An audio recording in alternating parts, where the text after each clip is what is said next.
Hello everyone, आप लोगों को जैसे पता है कि बीएड वर्सेस बीटीसी में फैसला जो है सुप्रीम कोर्ट से आया, जिसमें क्लैरिफिकेशन मांगा गया था और उस केस को, उस याचिका को जो है खारिज कर दिया गया, डिस्पोज कर दिया गया। लेकिन अब फिर से एक और केस सुप्रीम कोर्ट में जा रहा है बीएड वर्सेस बीटीसी में, और ये केस बहुत पहले एक्चुअली में हो जाना था और वो अब जा रहा है। अब यहां से जो है एनसीटी को तो जवाब देना ही होगा, क्योंकि अब ये केस पूरी तरीके से जवाब मांग रहा है कि उन बीएड अभ्यर्थियों का क्या होगा जिन लोगों ने जो है 2018 के आधार पर गैजेट किया है, 2018 गैजेट के आधार पर जो है अपना बीएड किया है। तो ये केस काफी इंपॉर्टेंट होने वाला है और डिटेल में मैं इसके बारे में आपको बताऊंगी कि इसमें क्या क्या चीजें हैं, और साथ साथ में जो अर्नब घोष वाला केस था जिसको कि डिस्पोज किया गया है, उसका रिपोर्ट भी आ गया है। उस रिपोर्ट में क्या है उस पर भी हम बात करेंगे। सो फ्रेंड्स, चैनल पर पहली बार विजिट करें तो चैनल को सब्सक्राइब कर लेना, बेल आइकन को हिट कर देना, जिससे जब भी कोई अपडेट दिया जाए आपको इमीडिएट इंफॉर्मेशन मिल जाए। सबसे पहले ये एक नया केस जो है सुप्रीम कोर्ट में दायर हो चुका है। मैं बता दूं आपको 10 से 12 दिन में इसका फर्स्ट हियरिंग यानी पहली सुनवाई होने का डेट भी आ जाएगा। ये केस हुआ कहां से है तो आप देख सकते हो, ये जो केस हुआ है यूपी से है, ठीक है। और इसमें किन चीजों की मांग की गई है उसके बारे में मैं बताऊंगी। सबसे पहले तो आप लोग देख लीजिए, बीएड छात्र welfare association versus union of India, और ये डायरी नंबर आप देख लो 7/1/2024 को जो है ये फाइल किया गया है। इसमें मांग क्या की गई है, तो इसमें मांग किया गया है कि जो अभ्यर्थियों ने 2018 गैजेट के आधार पर बीएड किया है उन लोगों की क्या गलती, उन लोगों का जो है सब्जेक्ट कॉम्बिनेशन भी जिनका नहीं बन रहा है उन लोगों को का नाम भी दिया गया है, और उनके लिए भी रियायत या उन लोगों के लिए भी चीजें मांगी गई है कि उनको क्या किया जाए, क्योंकि 1 to 5 से बाहर कर दिया गया, 6 to 8 9 10 में उन लोगों का जो है सब्जेक्ट कॉम्बिनेशन नहीं बन रहा है, तो वो जाए तो जाए कहां। इसी चीज को लेकर के ये केस दायर किया गया है, और सिंपली ये बोल सकते हो कि इसमें ये मांगा गया है, ये पूछा गया है कि हम क्या करें जिन्होंने 2018 के आधार पर 2018 गैजेट के आधार पर बीएड किया है, वो क्या करें, क्योंकि वो 1-2 तो है नहीं और ना ही 100,000 है, करोड़ों में यहाँ पे स्टूडेंट है बीएड के, तो उनको क्या करना चाहिए। फिर इसके बारे में जो है ये केस दायर किया गया, और बहुत ज्यादा जरूरी था ये केस। मैं आप लोगों को हमेशा से बोलती हूँ कि जिन्होंने गलती की है हम उनसे क्वेश्चन क्यों नहीं कर रहे, आखिर में क्या रीजन है, क्या हमें डर लग रहा है, आखिर में ये गलती किसकी है, क्या एक स्टूडेंट की है, 2 स्टूडेंट की है, नहीं, किसकी है, एनसीटी की है। कुछ लोग ये भी बोल रहे हैं कि बच्चों को सोच समझ करके ही बीएड करना चाहिए था, क्योंकि डीएलएड अगर उनको 1 to 5 के लिए ही जा रहे थे तो उनको डीएलएड कर लेना चाहिए था। आप खुद सोचो ना, सरकार अगर हमें कोई फायदा देती है, बोलती है कि ये चीज आप करोगे तो इससे ये होगा, तो हम नहीं लेते हैं क्या? हम ये सोचते हैं कि हाँ फ्यूचर में जाकर के इसको गलत कर देने वाला है या फिर इसको हटा देने वाला है।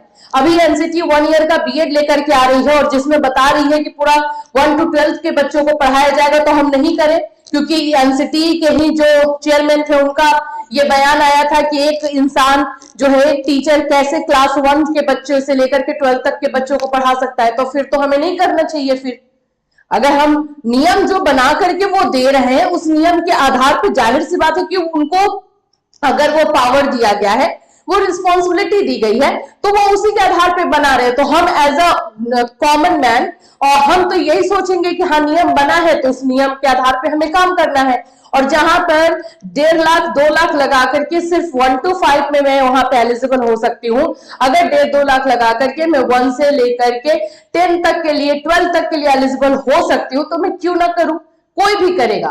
तो इस चीज को लेकर के अब जाया जा रहा है सुप्रीम कोर्ट में। सुनवाई का डेट बहुत जल्दी आपको देखने को मिलेगा, 10 से 12 दिन में जो है ये चीजें आपको देखने को मिलेगी।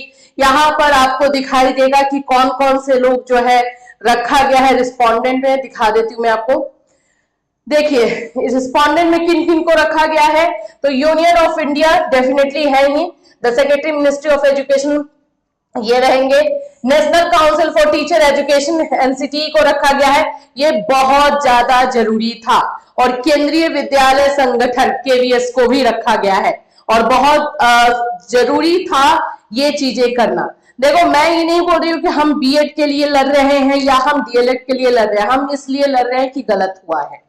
अगर गलत हुआ है, आज बीएड वालों के साथ गलत हुआ, आज एनआईओएस डीएलएड वालों के साथ गलत हुआ, कल को जो है किसी और के साथ गलत होगा और हम आंख बंद करके चलेंगे तो ये इनके तो हैबिट में रहेगा, चलो हम तो नियम बना रहे, कौन सा हमारे जेब से कुछ जा रहा है या कौन सा हमारे ऊपर कोई क्वेश्चन कर रहा है, तो ये तो इसी तरह से चलते रहेंगे और उसके चक्कर में बहुत सारे बच्चे पिसते रहेंगे। तो फिर ये कौन सा हम क्वालिटी एजुकेशन दे रहे हैं? अगर हम क्वालिटी एजुकेशन देने की बात करें तो किस तरह का ये क्वालिटी एजुकेशन हुआ? तो ये केस बहुत इंपॉर्टेंट हो चुका है। अब इसमें जो भी चीजें आएंगी, अब देखा जाता है कि इसको रखा कैसे जाएगा। मैं फिर से बोलूंगी, जो लोग भी इस केस को कर रहे हैं, एडवोकेट जो है सही तरीके से रखिएगा, क्योंकि इसमें आपके इमोशंस को, आपके दर्द को, आपके पेन को वहां पे रखना होगा। हाँ, ये भी जरूर है कि ये केस फिर से जाएगा उन्हीं जस्टिस के पास। जो भी इस तरह का मामला रहेगा, अब या तो जस्टिस सुधांशु धूलिया या जस्टिस अनिरुद्ध बोस के केस कोर्ट में ही जाएगा और फिर हो सके कि कंबाइन करके स्पेशल बेंच बनाया जाए और उन दोनों को लाया जाए। सेम चीजें वही होंगी। और जिस तरह से इस बार जस्टिस सुधांशु धूलिया जी ने क्वेश्चन कर दिया था कि ये मामला एम्प्लॉयमेंट, रोजगार का नहीं है, ये मामला जो है क्वालिटी एजुकेशन का है, तो उनको ये समझाना बहुत डिफिकल्ट है, लेकिन समझाना पड़ेगा और उनको समझना भी होगा। यहाँ पर 2 करोड़ 3 करोड़ बच्चों का सवाल है, ये बातें रखनी पड़ेगी और डंके की चोट पर रखनी पड़ेगी कि हमने गलती नहीं की तो हमारे लिए फिर आप कुछ कीजिए, हमें रास्ता दिखाइए, हमें बताइए कि हम क्या करें। ये चीजें हैं इस केस को लेकर के आ सकती है। तो ये फिलहाल केस जो है दायर हो चुका है, जैसे मैंने बताया कि 7 जनवरी को हुआ है। इस पर हम पूरी तरीके से नजर रखेंगे क्या इसमें अपडेट आता है और ये फाइनल ही होगा। फाइनल बोल सकते हो कि एनसीटी क्या जवाब देती है। अगर एनसीटी आकर के ये बोल देती है कि हम सुप्रीम कोर्ट के फैसले के साथ है, तो फिर एनसीटी को ये बताना पड़ेगा कि इन बच्चों का हम क्या करें, जिन्होंने ये करके बैठा हुआ है, जिनकी एज निकल चुकी है, आगे उनके साथ क्या करना है आप बताइए। क्योंकि उन्होंने तो आपके एक नोटिस के आधार पर, एक गैजेट के आधार पर, नॉट नोटिस, एक गैजेट के आधार पर बीएड किया है। तो ये सारी चीजें इसमें निकल कर आएंगी। अब चलिए देखते हैं कि जो अर्नब घोष वाला केस हुआ उसमें ऑर्डर क्या है। ऑर्डर का तो कोई मतलब ही नहीं, इतना लेट ऑर्डर दिया, लेकिन इसमें ऑर्डर में कुछ लिखा हुआ है ही नहीं। इस ऑर्डर में आप लोग सब एप्लीकेशन नंबर ये सब देखिए, आईए कौन कौन सा लगा हुआ था ये भी दिया गया है, लास्ट में सब कुछ हटा दिया गया है, सब कुछ यहां पे देखोगे। Upon hearing the counsel, the court made the following order. We are not inclined to entertain this application. The miscellaneous application is dismissed. आइए नंबर जो भी इंटरवेंशन था, the application is dismissed.